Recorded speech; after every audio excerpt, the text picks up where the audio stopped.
Alright, assalomu alaykum hammaga. Ismim Michael, IELTS overall 8.5, writing 7.5. Bu videoda sizlar bilan writing 7+ uchun top 5 ta eng kerakli elementlarni ko'rib chiqamiz. O'zim writingimni 6.5 dan 7 ga olib chiqqan, keyinchalik o'sha 7 dan 7.5 ga olib chiqqan narsalar. Agarda siz o'sha bitta balda qotib qolgan bo'lsangiz, ancha vaqtdan beri practicedan beri sizda o'zgarish sezmayotgan bo'lsangiz, writing taskda именно siz progress ko'rmayotgan bo'lsangiz, bu video aynan siz uchun bo'ladi. Maksimalni qisqa, maksimalni bu yoqda har bitta narsani tez-tez gapirib berishga harakat qilaman, chunki videoni vaqti, конечно, cheklangan. Bu faylni, bunda ishlatiladigan materiallarning keyinchalik nima qilishingiz kerak bo'lgani hammasi kanalda berib o'tiladi. Umumiy sizlarga kerak bo'ladigan hamma narsa, barcha narsa linkda qoldiriladi. Ya'ni bu narsa bilan, bu videoni o'zi bilan siz writingingiz oshib qoladi degan fikrga borib qolmanglar. Bu конечно же men aytib o'tganim bilan bu narsani o'rganganingiz bilan amalda qo'llashingiz kerak. Amalda qo'llamaydigan bo'lsangiz, bu o'rganganingizni foydasi bo'lmaydi. Birinchi o'rinda dars davomida nima narsalarni ko'rib chiqamiz? Birinchisi, ancha vaqt shu aytganimdek 6 oy qotib qolganlar uchun asosiy xatolari nimada bo'lganligini aytib o'taman. Keyingisi 7+ essay uchun kerak bo'ladigan grammar, vocabularyni to'g'ri tanlash va to'g'ri ishlatishni ko'rsatib o'taman. Asosan bu yoqda grammar, vocabularyga urg'u qaratilgan o'zi umumiy dars davomida. Bug hunting orqali ideyalarni men chiroyli yetkazib berishni ko'rsataman. Ideya yo'q bo'lganda, ideyangiz bor bo'lsa ham даже normalni yetkazib bera olmayotgan bo'lsangiz, dars sizga foydali bo'ladi. Xo'p, 5 ta elementdan birinchisi bu sizga kerak bo'ladigan asosiy strukturalar bo'ladi ekan. Men bu joyda e'tibor bergan bo'lsanglar, task response coherence cohesionda normalniy ball olish uchun aslida siz fikringizni to'g'ri yetkazib berishingiz kerak. Fikringizni to'g'ri yetkazib berishingizga kerak bo'ladigan grammar structurelar bo'ladi. Ulardan siz xohlang-xohlamay foydalanasiz agar to'g'ri yetkazib bermoqchi bo'lsangiz. Mana shu strukturalarni asosiy 4 tasini men yig'ib chiqqanman. Bu yoqda даже sizlar band descriptorsni o'ziga qaraydigan bo'lsanglar, qaysi ball qanaqa yozilgan bo'lishini gapirib ko'rsatib qo'ygan joyda, bu yoqda coherence cohesionda aytgan this message can be followed effortlessly deb qo'ygan. Yoki keyingisida ham даже cohesion is in such a way that it rarely attracts attention. Ya'ni mana bu ikkita asosiy gapimiz can be followed effortlessly, o'qish oson, qiynalmasdan bemalol tushunsa bo'ladi. E'tibor bergan bo'lsanglar, даже 6 li odam yozgan bo'lsa, u essayni tushunishga muammo bo'ladi. Qiynalasiz, nima degan ekan, qanaqa fikr bildirmoqchi bo'lgan ekan, o'ylanib qolasiz. Lekin 9 li, 8 li odam yozgan essayni o'qiydigan bo'lsangiz, hech qanaqa muammo bo'lmaydi. Siz bemalol narsani o'qib tushunib keta olasiz, chunki ideyani chiroyli yetkazib berilgan. Mana shu ikkita element bizga eng keraklisi bo'ladi. Bu strukturalardan disclaimer bitta aytib o'tib ketaman. Berilgan strukturalar shunchaki writingingizni osonlashtirish uchun aytib o'tganman buni. To'g'ri kelgan joyda именно mana shu Michael aka aytgandilar, shuni ishlatish kerak ekan deb turib tiqib ketavermanglar. U обязательно to'g'ri joyda ishlatilsagina siz balingizni yaxshilaydi. Noto'g'ri joyda ishlatib qo'ysangiz tushib ketishi ham mumkin. Boshlaymiz. Birinchisi bu complex sentences. Ya'ni e'tibor bergan bo'lsanglar, grammar mavzularni o'tganingizda o'zi main clause, relative clause, subordinate clause degan boshqa narsalar bor. Ularni men maksimalni qisqa lo'nda qilib tushuntirishga harakat qilaman. Bitta gapda ikkita ega yoki ikkita kesim keladigan bo'lsa, bu sizda complex sentence hisoblanadi. Ya'ni bu yoqda sabab, boshqa holatga solishtiruv, qanaqadir bitta holatni o'zini ko'rsatib berish, условия, ya'ni condition keladigan bo'lsa, ya'ni qachon bajarilgani yoki qachon bajarilishi kerakligini ko'rsatib bermoqchi bo'lsanglar, mana shunaqa complex sentencelardan foydalansanglar bo'ladi. Bu holat odatda mana bunaqa bo'ladi. Subordinate clause, ya'ni qo'shimcha gapinglar, unga oxirida asosiy gap keladi, main clause keladi. Yoki teskarisi, birinchi o'rinda main clause ni aytiladi, keyinchalik subordinate clause ni aytib o'tib ketiladi. Bu misol bilan menimcha tushunarliroq bo'ladi. Masalan, advantage, disadvantage esa yozayotganingizda aytishinglar mumkin. Although technology has improved our lives, it has also increased social isolation. Bu yoqda main clauseimiz technology has increased social isolation bo'lyapti. Sababi men bu birinchi gapimizni o'zi subordinate clause bo'lishini sababi although bilan boshlanyapti. Although mana butun gapdan tashqari ajratib oladigan bo'lsangiz, mana shu hozir select qilib qo'ygan joyimni alohida ajratib turib o'qisanglar, bu hech qanaqa ma'no bermaydi. Although technology has improved our lives. Texnologiya hayotimizni yaxshilaganiga qaramasdan dedinglarda gap tugab qoldi. Mana shu gap tugab qoldi, ma'no chiqmadi. Shundan bilib olsanglar bo'ladi, subordinate clause, ya'ni qo'shimcha clause, qo'shimcha gapimiz qayerdaligini. Ya'ni bu yoqda aytyapti, texnologiyada hayotimizni yaxshiladi, lekin yaxshilaganiga qaramasdan u social isolationni ko'tarib qo'ydi. Keyingisi problem solution essay, например, yozishinglar mumkin. Boshqa narsa, people become healthier when they eat a balanced diet. Agarda ularda odamlarda sbalansirованный dieta bo'ladigan bo'lsa, normal ovqatlanadigan bo'lsa, ular sog'lom bo'ladi deymiz. Agarda degan, qachonki agarda bu qizig'i yo'q, shunchaki sizda bitta condition berilyapti, условия berilyapti. Bu ham bizda kompleks sentencelarni bittasi hisoblanadi ekan. Endi mana bu joyda e'tibor bergan bo'lsanglar, birinchi gapimizda bu although bo'lyapti markerimiz, keyingi gapimizda bu when bo'lyapti markerimiz. Ya'ni subordinate clause bilan sizda main clause ni ajratib turgan narsa. Ko'p holatda bu conjunctionlar bir-birini ulaydigan narsalar mana bu so'zlar bo'ladi. Agarda essayingizda shu so'zlarni siz to'g'ri ishlatgan bo'lsangiz, because masalan sababini berib o'tganingizda, okay, people become healthier because they had a balanced diet. Normal ovqatlangani uchun, normal ovqatlangani sabab bu shunaqa bo'ldi. Yoki mana bu and ni o'zi ham. Agar siz ikkita alohida-alohidadan gapni and bilan bog'layotgan bo'lsangiz, ya'ni ikkita ega, ikkita kesimga ega bo'lgan gapni. Например, nima desak bo'ladi ekan? Technology has improved our lives and it also, например, and it increased social isolation.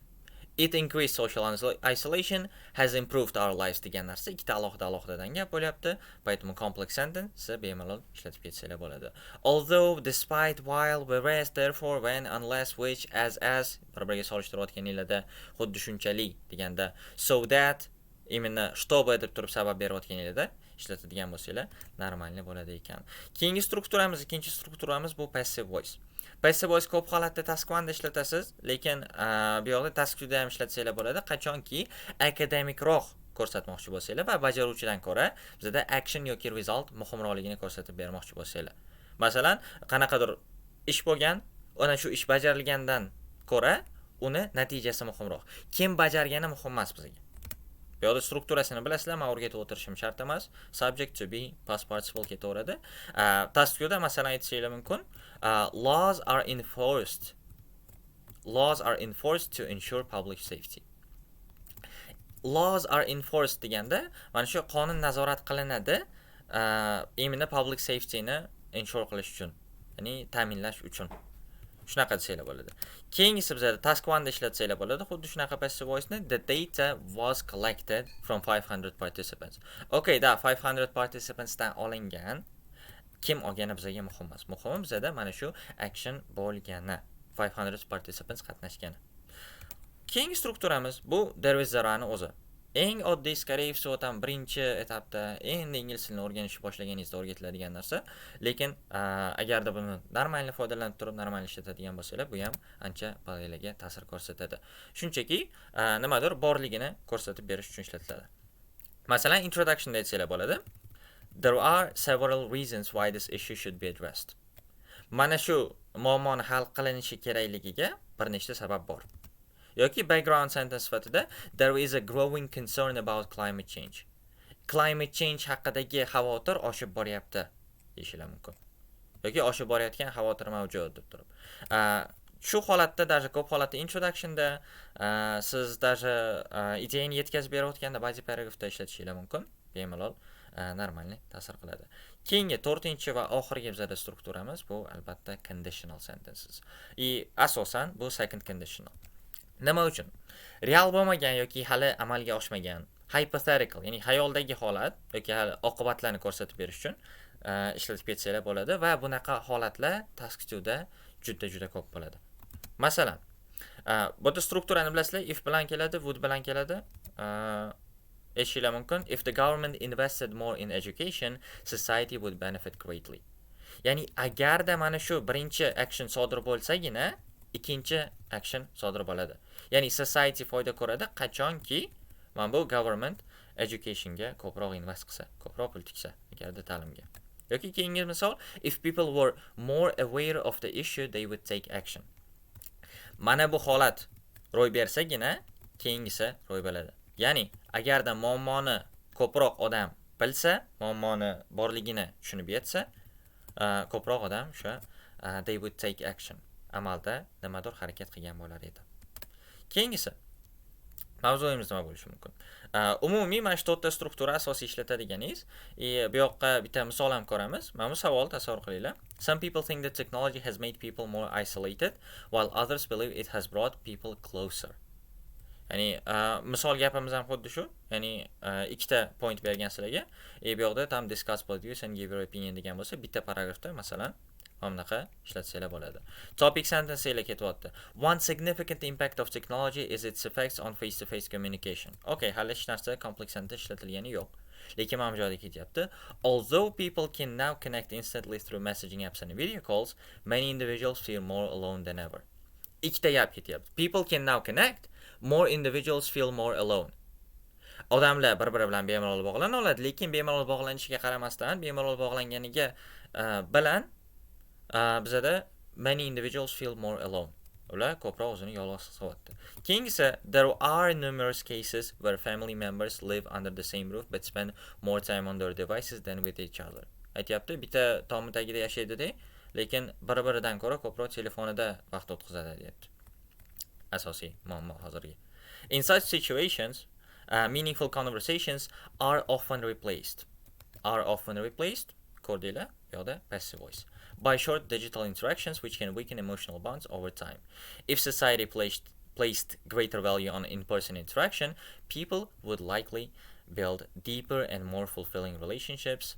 For instance, conditional ketdi bu yoqda. Example berib ketyapti. Studies show that excessive screen time often leads to weaker family connections and reduced emotional closeness. Misol ham berib ketyapti. Bu strukturaga eslab qolinglar, keyinchalik bu bizga kerak bo'ladi. Topic sentence explanation example berilgan struktura.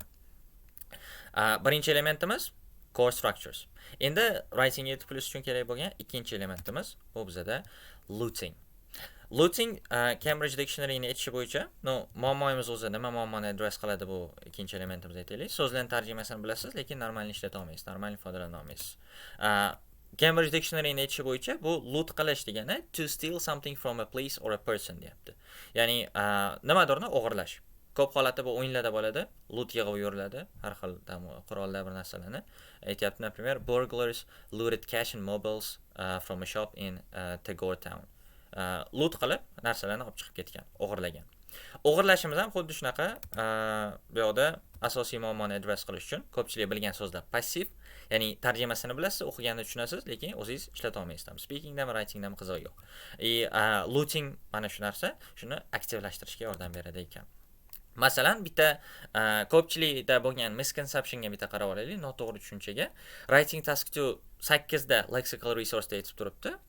Hop, mana qilsa ham bo'ladi. Shuni o'zini qidirib yozaylik-da. Task 2 band descriptors. O'zida ko'rsatib berganim ham yaxshi. Mana bu joyda qaranglar. Bu task 1 ekan. Okay. Mana bu narsa boyaga o'qiganimiz in such a way that it rarely attracts attention 9 ga qo'ygan. Endi lexical resource ga qaraylik. There is a skillful use of uncommon and or idiomatic items. Uncommon and or idiomatic deganda ko'pchilik ishlatmaydigan, ko'pchilikning xayoliga kelmagan, ko'pchilik bundan xullas uncha deyarli ishlatilmagan uncommon bo'lgan narsalarni, so'zlarni ishlatadigan bo'lsa, bu yoqda 8 olar ekan degan fikrni o'qiydi ko'pchilik. Ko'radi? Ha. Men shuni ishlatadigan bo'lsam 8 olaman sirazu degan fikrga borib qoladi. Lekin bu yoqda davomini o'qiydigan bo'lsanglar, when appropriate degan joyi ham bor. To'g'ri kelganda ishlatishingiz kerak uncommon. Просто так uncommon bo'lganini o'zi sizni balangizni ko'tarib qo'ymaydi. Men bu narsa when appropriate degan joyga ham e'tibor berishingiz kerak. Ya'ni so'zni ko'radi ko'pchilik, har bitta so'zni high level sinonim bilan almashtirishga harakat qiladi, to'g'ri-noto'g'riligiga qarab o'tirmaydi deb hali qarshi bo'ladi. Bu yoqda sizga when appropriate to'g'ri kelganda o'zgartir, to'g'ri kelmasa tegma deb aytib qo'ygan o'zi. Masalan, o'zbekchada olishinglar mumkin. Bitta gapimiz kuniga kamida 1 litr suv ichish muhim. Ya'ni siz 1 litrdan suv ichishingiz kerak va bu narsa muhim ekan sizga. Bu yoqda tarjima qilishingiz mumkin, o'z inglizchada yozishingiz mumkin. It is important to drink at least 1 liter of water every day. O'sha bir xil tarjima bo'ladi. Ya'ni muhim degan so'zini biz important deb tarjima qildik. Lekin qaranglar, mana shu kontekstda yaxshilab o'ylab qaraydigan bo'lsanglar, muhim so'zi bu yerda aynan sog'liq uchun muhim degan ma'noda kelyapti-da. Ya'ni 1 litr suv ichish nima uchun muhim? Sog'lig'ingizga foyda bo'ladi, sog'liq uchun muhim. E'tibor bergan bo'lsanglar, bu yoqda inglizchada sog'liq uchun muhim degan so'z uchun alohida bizda vital degan so'zimiz bor. O'sha mavjud bu narsa. Ya'ni agarda siz band 7 ni 8 ga ko'tarmoqchi bo'lsangiz, 7 ga ko'tarmoqchi, 7 dan 8 ga chiqmoqchi bo'lsangiz, it is vital to drink at least 1 liter of water every day. Bu balla endi условный обязательно там important o'rniga vital ishlatsanglar, bu 8 qo'yadi degani emas. Shunchaki bu kontekstda sog'liq uchun muhim degan gapimiz vital ga ko'proq to'g'ri kelyapti. Lekin bizda bitta условный Hoshimjon borlar. U Hoshimjon nima qiladi? Mana bu tepadagi uncommon degan so'zni o'qigan. Uncommon so'zlardan ishlatishim kerak ekan deydi-da. Google ga kiradi, prosta qidiradi. Importantni qanaqa sinonimi bor uncommon bo'lgan. Topadi, qarasa indispensable degan sinonimi bor ekan-da. Qo'yib turib aytayapti. It is indispensable to drink at least 1 liter of water every day.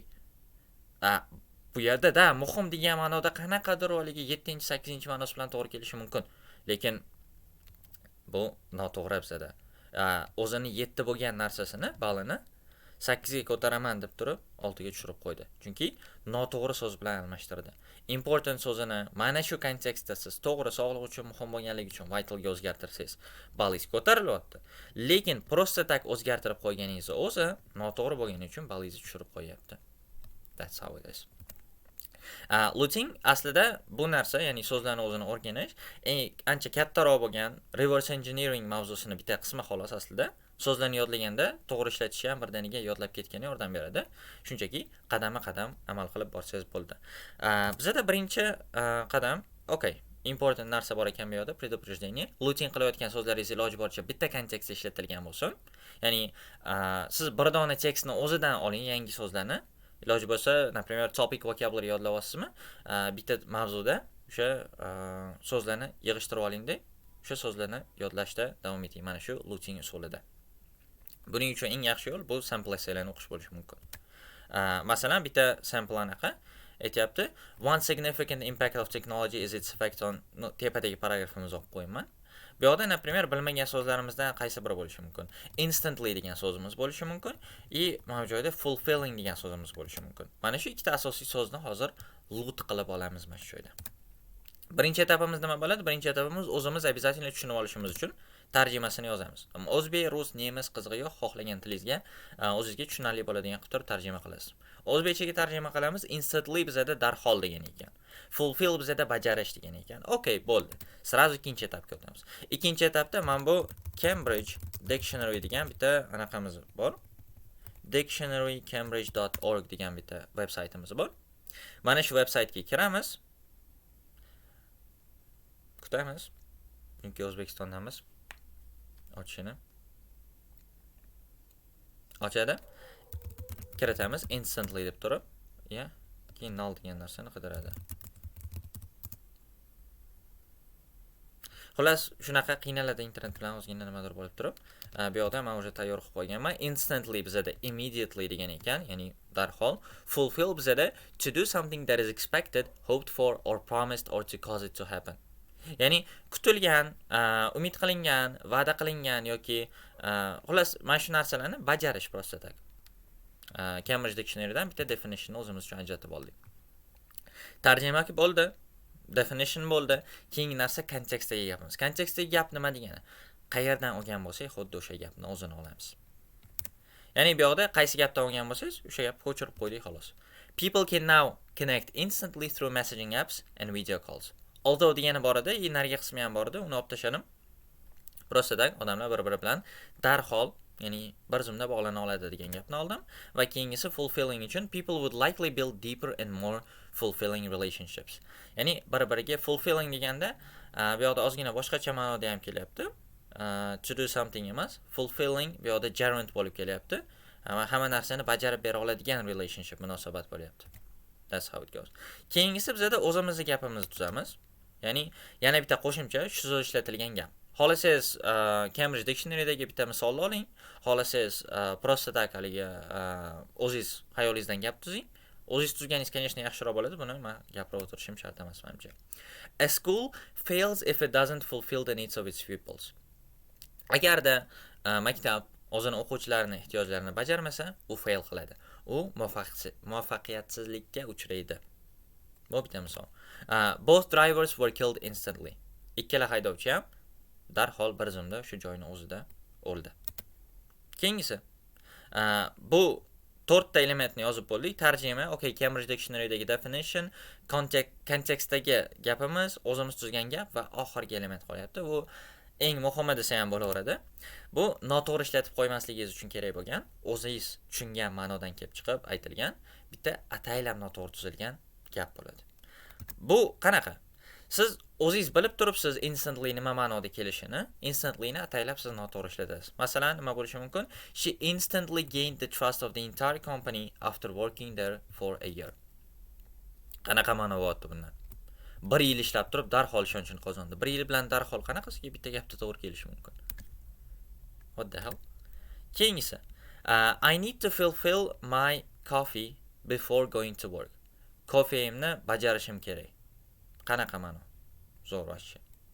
Noto'g'ri gap, noto'g'ri ishlatilgan. Mana shunaqa joyda ishlatib qo'ymasligingiz uchun o'zingiz bilib olasiz, noto'g'ri gap qanaqa bo'lishini. Davom etamiz. Natijada shuncha 5 ta elementni to'ldirib yozib chiqadigan bo'lsangiz, sizda mana bunaqa holat keladi har bitta so'z uchun. Ya'ni siz aytyapsiz instantly bu darhol degani, okay. Definition nima ekan? Immediately degani ekan. Kontekstdagi gapimiz. People can now connect instantly through messaging apps and video calls. Okay. Example'imiz qanaqa ketyapti? Both drivers were killed instantly. Incorrect sentence'imiz. Okay, she instantly gained the trust after working for a year. G'alati. Okay. Shunaqa. Fulfill bilan ham xuddi shunaqa 5 ta elementni yozib ketasiz va mana shu looting deb aytiladi ekan. Shuncha narsani yozib chiqqaningizdan keyin bunday usulda yodlagan so'zlaringizni esda qolmasligining iloji yo'q. Siz shuncha mehnat qildingiz bir dona so'z uchun, shuncha harakat qildingiz, конечно, esingizda qoladi. To'g'ri ishlatish, noto'g'ri ishlatish hammasini bilib olasiz. Bu yoqda vocabulary book deganman. Buni videoning oxirida yoki linkda qayerdadir qoldiraman. Bu kanaldagi bitta har xil essaylar, sample essaylar orqali tuzib chiqilgan topic vocabulary kitobcha bor bitta. O'sha kitobdan foydalanib ham har bitta so'zlarni mana shunaqa loot qilib chiqsanglar bo'ladi. Keyingisimi 3-elementimiz writing yetib bilish uchun kerak bo'ladigan, bu bizada reverse engineering. Reverse engineering ideas, imенно ideyalarni o'zidan olish. Qaysi muammoga yechim bo'ladi desanglar, ideya qayerdan olishni bilmasligingizga yechim bo'ladi bu.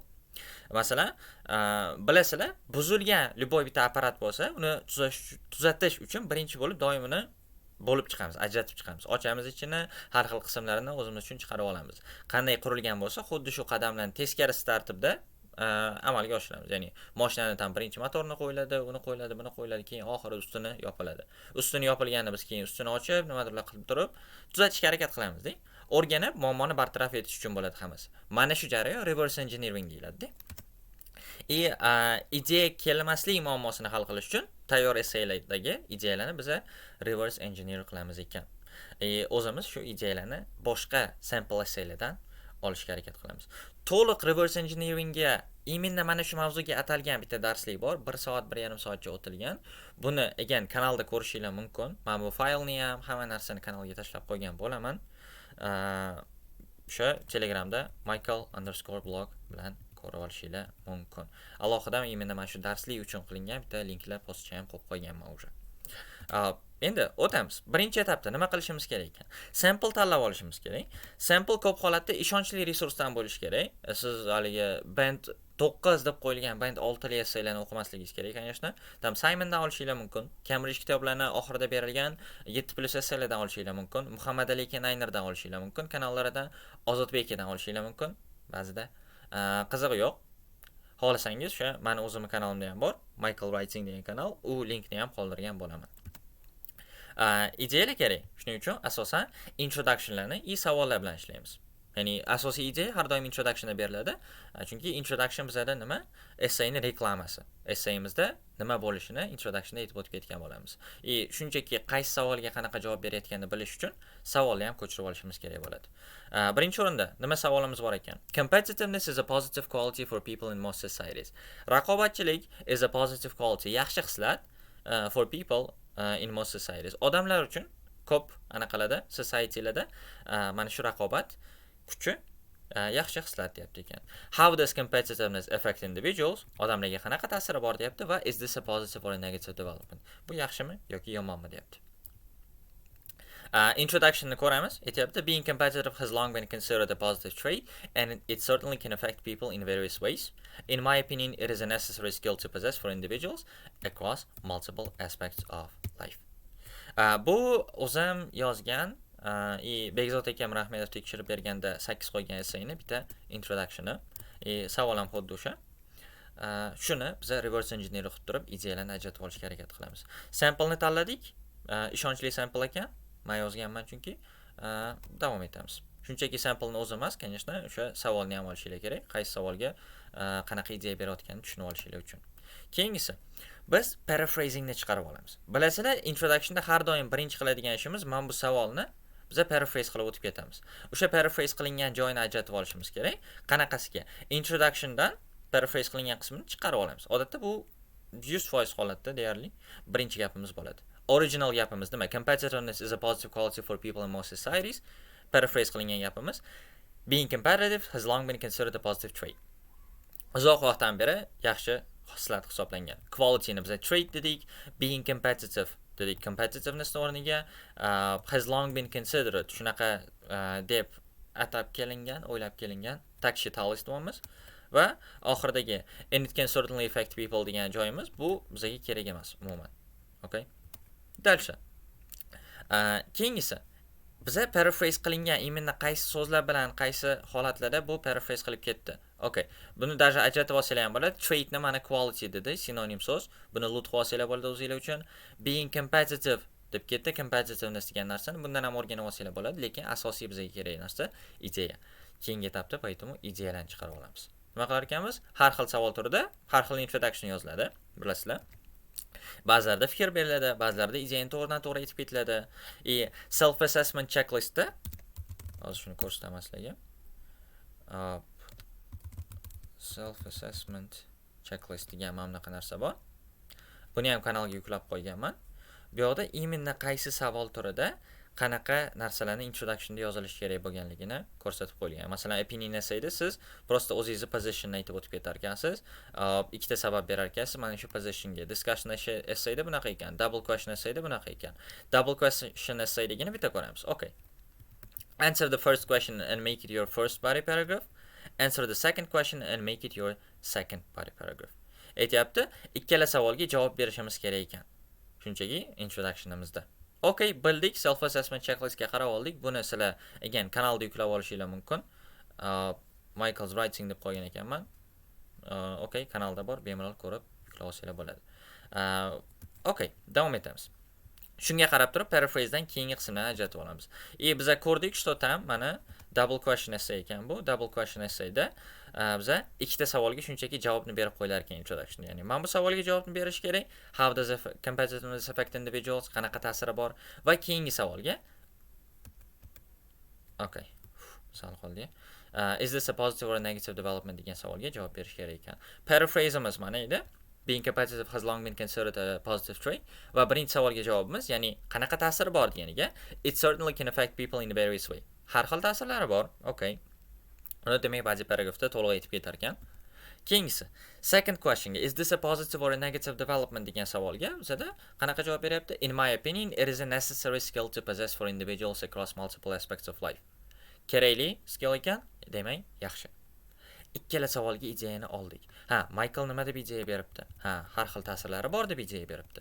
Va bizada it is a necessary skill to possess for individuals across multiple aspects of life. Ancha kerak bo'ladigan skill ekan har xil sohalarda. Va oxirgi etapimiz reverse engineering ideyalarni olganda shunchaki essay yozishdan oldin xuddi shu mavzudagi bitta sample essayni o'qiysiz, ideyalarni reverse engineering qilasiz va keyin o'zingiz yozishni boshlaysiz. That's it.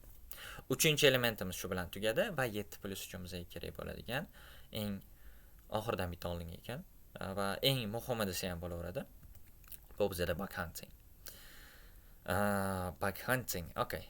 Ideya bor, sizda chiroyli normalni yetkazib bera olmaysiz. Mana shu muammoga yechim bo'ladi bu. Ya'ni tasavvur qilaylik, examiner inshoingiz o'qiganda har xil savollar berib ketadi har doim. Nimaga bu ideyani berdi ekan yoki qanaqasiga qilib bunday bo'lar ekan? Siz ideya berdingiz-da, mana shunaqa bo'ladi desiz. Qanaqasiga degan savol kelishi mumkin, nimaga degan savollar kelishi mumkin-da. Agarda mana shu examinerda xayolida kelgan savollar javobsiz qolib ketadigan bo'lsa, nima bo'ladi? Balingiz pastga qarab ketadi ekan. Bug hunting o'sha o'zimiz yozgan essaydagi muammolarni o'zimiz aniqlashimizga yordam beradi. Self assessment checklist aynan mana shu bo'yicha tuzilgan. Bekor yopib qo'yman. Ya'ni sizda savollarni o'zingizga savollar berishingiz orqali essayingizni baholash. Ya'ni savolni tushunishingiz bo'yicha bu yerda savollar bor. Savolni to'g'ri tushundimmi? Idealarni to'g'ri tanladimmi? To'g'ri plan qildimmi? To'g'ri introduction yozdimmi? To'g'ri main body paragraph yozdimmi? Mana shu narsalar hammasi berib ketilgan. Bu yoqda again kanalga o'tib yuklab olsanglar bo'ladi buni. Ketdi. Bizda mana shu narsa bo'yicha, bug hunting bo'yicha biza birinchi o'rinda nima qilishimiz kerak? Ideyamizni aytib qo'yishimiz kerak. E'tibor bergan bo'lsanglar, men oldinroq aytdim, shu introduction bu bizani essayimizni reklamasi deb. Endi bizda body paragraphimizni ham reklamasi bor. Ya'ni boshida body paragraph nima haqida bo'lishini aytib o'tib ketadigan joyi bu topic sentence bo'ladi. Ya'ni ideyamiz, butun body paragrafimiz nima haqida ekanligini aytamiz xolos. Hech qanaqa hech narsa boshqa gap gapirib o'tirmaymiz, prosta aytamiz. Ya'ni ideyamiz nima? Hoshim ahmoq degan ideyamiz bor va uni gapda mana bunaqa uzunroq qilib yozib ketsak bo'ladi. Topic sentenceimizda qo'shnim o'sha Anvar akaning kenja o'g'li Hoshim sal ahmoqroq degan bitta gap bo'lyapti. Hoshimlar, no offense, bu shunchaki placeholder ism. Keyingisi, biza mana shu aytgan ideyamizga endi sabab, reasoningni berib o'tib ketishimiz kerak.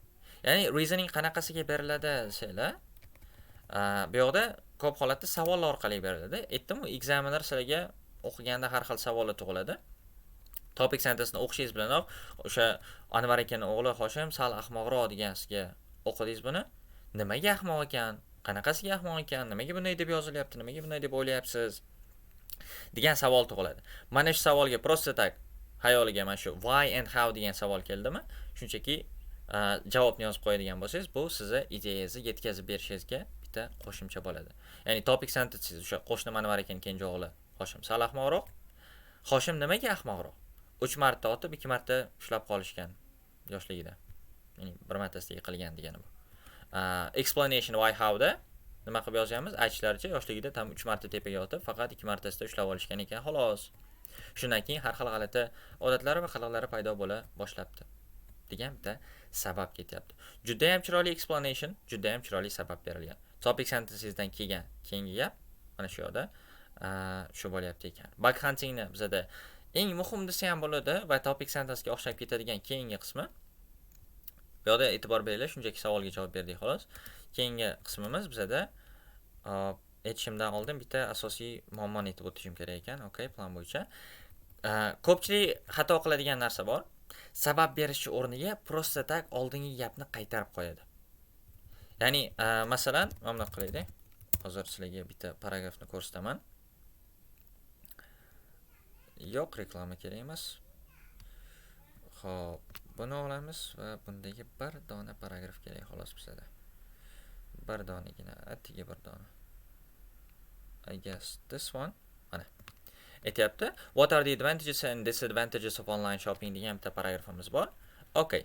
To begin with the positives, one of the most significant benefits of online shopping is that it saves time. It is a fact that doing e-shopping enables the customer to not allocate a great deal of hours on buying clothes, accessories and other products. For example, qarashni tushuntiryapti, sabablarni beryapti, example beryapti, oxirgi gapini isbotlab qo'yapti, hamma narsa qilyapti, lekin muammo shundaki, bu paragraf maksimum 6 oladi, uzog'i. Buni 6 olishni nimadan bilib olsanglar bo'ladi? Sizlar bitta-bittadan tarjima qilib turib ajratib olsanglar bo'ladi. Chunki bu yoqda ideyani berilgan, ideyani keyinchalik qayta paraphrase qilib ketilgan xolos. Normal hech qanaqa sabab berilmagan. Masalan, qaranglar. To begin with the positives deyapti. One of the most significant benefits of online shopping is that it saves time. Zo'r topic sentence, ya'ni online shopping vaqtni tejaydi deb aytgan. Keyingi gapimiz nima deyapti? It is a fact that doing e-shopping enables the customer to not allocate a great deal of hours on buying clothes, accessories and other products. Yaxshilab tarjima qilib ko'raylik-da. Ko'p vaqt ajratishimiz shart emas deyapti. Ko'p vaqt sarflash shart emas ekan, demak, vaqt tejaydi deganimi? tepadagi gapni shunchaki chiroyli qilib paraphrase qilib qo'ygan. Keyingisi example beryapti. It has been shown that the time that goes to online shopping constitutes to just half of the duration on shopping in physical stores. 2 karra kam vaqt ketadi, ya'ni vaqt tejaydi. Uchala yozgan gapi ham bizda bir xil ma'noda ketyapti. Mana shunaqa xatoga yo'l qo'ymanglar, aniq sabab bergan bo'lishingiz kerak. Ya'ni Hoshim ahmoq dedik, ahmoqligiga biz aniq sabab berib keldik. Qanaqa qilib ahmoq bo'lib qolganini. Biz ahmoq, to'poy, dangasa, yalqov bir narsa deb turib paraphrase qilib ketganimiz yo'q. Aniq sababni berdik. Mana shunaqa bo'lishi kerak. Keyingi bug huntingdagi keyingi qismimiz bu bizda purpose bilan result bo'ladi. Ikkalasi odatda interchangeable ishlatiladi. Ya'ni Hoshim ahmoq ekan, eshitdik, bildik, ahmoqligining sabablarini ham bildik. Endi shuncha gap yozganimizdan maqsad yoki natija nima ekanini mana shu hop, nima qilay endi degan savolga javob orqali yozib ketishimiz kerak. Ya'ni topic sentenceimiz Anvar ekan o'g'li Hoshim ahmoqroq. Nimaga ahmoq? 3 marta otib 2 marta ushlab olingan. Shunaqa. Shundan keyin har xil g'alati odatlari paydo bo'lgan va Hoshimni ahmoq deb atashdan maqsadimiz nima? Hoshimni ahmoq deb hammaga gapirishimizdan maqsad nima? Purpose nima? Undan uzoq yur, ehtiyot bo'l. Ya'ni xullas maslahatim Hoshimdan uzoq yur, ahmoqligi sabab har narsalar qilib qo'ymasin, zarar ko'rib yurmay, ehtiyot bo'laver mahallasidan o'tganda degan bitta ogohlantirish berib ketyapmiz. Shuncha gapni yozganimizda maqsadimizni ko'rsatib berishimiz kerak. Потому что shuncha uzun zo'r sabablarni berdingizda, examiner hop nima qilay endi bu sabablarga desa, savol berib qo'ysa shunaqa, siz javob bera olmasangiz, qarshi bo'ladi. Va oxirgi narsamiz bizda cherry on top bo'lishi uchun, ya'ni shundoq ham zo'r bo'lgan narsani yanada yaxshiroq qilib ko'rsatib berish uchun bizga kerak bo'lgan narsa bu example bo'ladi. Ya'ni example ham prosta tak for example mana deb turib berib qo'ymasligingiz kerak, aniq ko'rsatib berishingiz kerak, oldingi gaplaringizga bog'lab. Misol uchun Hoshim ahmoqligi sabab eshakni samolyotda bo'ylagan degan bitta misolimiz ketyapti. Barchasini birlashtirsak, bizda qaysi paragraf kelyapti? Okay, quyidagi paragraf hosil bo'ladi ekan. Topic sentenceimiz qo'shni Anvar ekan, kenja o'g'li Hoshim sal ahmoqroq. Aytishlaricha yoshligida 3 marta tepaga otib, faqat 2 martasida ushlab olishgan ekan. Okay. Shundan keyin har xil g'alati odatlari va qiliqlari paydo bo'la boshlabdi. Okay. Keyingisi so what? Xullas maslahatim Hoshimdan uzoq yur, shunaqa, ehtiyot bo'laver mahallasidan o'tganda. Okay. Misol ketyapti, kecha kuni mahallada Eshmat ekan eshagini samolyotda bo'ylab uchirmoqchi bo'ldi. Juda ham g'alati to'g'risi degan bitta reaction ketyapti. Bu o'zimiz hypothetical Hoshim ahmoqligini gapirib berayotgan ideyani yozishdagi body paragraf edi. Endi bizda tayyor paragrafni shu struktura bo'yicha reverse engineer qilgan bo'ladi. Ya'ni 7 plusli yozilgan bizda narsa bor. O'sha tayyor essay bor. Buni даже kanalda ko'rsatgan ham bo'ladi. Keyinchalik aniq qilaman. Mana bu paragraf xullas. Aytyapti to begin with one of the aniq qilay. O'qishim qayerda o'qiyotganim ko'rib turinglar. To begin with, one of the core advantages of studying online is that this way is remarkably convenient as opposed to traditional learning. Juda ham qulay online o'qish deyapti. The reason is the lack of necessity to visit a venue in order to attend the lesson, so both the teacher and students save a great deal of time to choosing to study online. Hech qayerga borishing shart emas. Vaqt tejab qolasan. Besides this format is greatly flexible since it is possible to learn anytime from any place. Xohlagan payting, xohlagan anaqadan o'qisang bo'ladi, joydan agarda interneting joyda bo'lsa. For these reasons, online education appears to be superior in several ways. The recent rise in popularity of online IELTS lessons can be a case in point. Case in point degani, example degani, many students are turning to online courses because of the convenience and effectiveness of those. Ya'ni misol beryapti, что mana shunaqa onlayn kurs yaxshiligi uchun ko'pchilik onlayn kurslarga o'tib ketdi. Ya'ni bizda topic sentenceimiz nima bo'lyapti? To begin with dan boshlandi, aytdi ideyani. Ideyamiz nima edi? Onlayn o'qish qulay degan ideya. Aytib qo'ydi xolos, hech qanaqa tushuntirish bermadi. Endi why and how deganiga, qanaqasiga qulay degan savolga mana bunaqa javob beryapti. Okay, hech qayerga borishing shart emas. Bu greatly flexible, xohlagan payting, xohlagan joydan o'qisang bo'ladi, agarda interneting bo'ladigan bo'lsa. Keyingisi, so what ga javob beryapti. Mana shu sabab online shopping bizda, honest name'sin, online shopping deyman. Online o'qish bizda ustunroq deyapti. Misolimizda aytyapti, mana the rise in popularity of IELTS lessons. IELTS lessonlar bunga misol. Agarda online shopping effective bo'lmaganda, IELTS lessonlar bizda mashhur bo'lmagan bo'lar edi deb aytyapti. Shunaqa. Keyingisi, bizda to'g'risi mana shunaqa Hoshimni va ahmoqligini bilib turib mana shunaqa strukturaga amal qilib turib shunaqa ketma-ketlikda yozganim menga writing test 8 olib bergan. Ya'ni qanaqa bo'lyapti? Topic sentence'ni yozyapman, sabablarni keltiryapman, maqsadni aytyapman, unga misol beryapman. Mana bu joyda ko'rdinglar, hozir 7 plusli tayyor yozilgan bitta paragrafni biz reverse engineer qilib oldik. O'zimiz uchun ideyani qanaqa qilib yetkazib berganini ham chiqarib oldik. Reverse engineering qilayotganda, ya'ni 3-stepda biza shundan yana foydalanib ketsak ham bo'laveradi ekan. Okay? That's how it goes. Endi oxirgi narsamiz, oh my god, nimadir buzib qo'ydimda. Oxirgi narsamiz bizda proper practice qoladi. Faylda men ataylab hech narsa qo'shmadim, чтобы bu yerda ko'rishinglar uchun o'zinglar mana eshitishinglar uchun.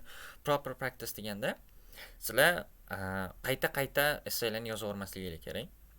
Sizlar nimadirni o'zgartirib turib yozishingiz kerak har doim. Ya'ni oddiy misol, siz 10 ta essay yozishingiz mumkin. Darajangiz 6 da bo'ladigan bo'lsa, siz 10 marta prosta o'zingizga 6 da ekanligingizni isbotlab bergan bo'lasiz xolos. Agar siz o'sha 10 ta essayni jarayonida hech narsani o'zgartirmasangiz, bu shunchaki mosh tezroq yozishga yordam berishi mumkin, mosh qo'lingizni qanaqadir o'zingizga typingni yaxshilashga yordam berishi mumkin, lekin balangizni ko'tarib qo'ymaydi. Balangizni ko'tarish faqatgina essaylarni o'zgartirish bilan bo'ladi. Asosan ko'rgan bo'lsanglar ko'p holatda bu sample essaylarni analyze qilish bo'lyapti, bor narsa bilan ishlash bo'lyapti, o'zingizda bor narsani o'zgartirish bo'lyapti ekan. Endi men bu faylni men sizlarga tashlab qo'yaman. Bu hozirda 13 bet bo'lyapti ekan, nimagadir 12 bet edi. Okay, mana. Bu writing pel fayli. Bu fayl sizlarga kerak bo'ladi. Alohida kanalga tashlab qo'ygan bo'laman va albatta hammasi michael_blog imeni Telegram kanalda. O'tib turib Telegram kanalda o'sha mana bu joyda aytilgan kitoblarni, har xil to'liq darsliklarni olishingiz mumkin. Bu yoqda aytib o'tilgan sample essaylarni kanalning o'zida ham ancha ko'p darsliklar bor. Bu darslik ham xuddi o'sha yerga yuklanadi. Birinchi o'rinda o'zingizlar kuzatib borishingiz mumkin. I guess this is basically it. Shu bilan tugatsak bo'laveradi. Have a good one. Gaplashamiz. Charchamanglar. Follow for more.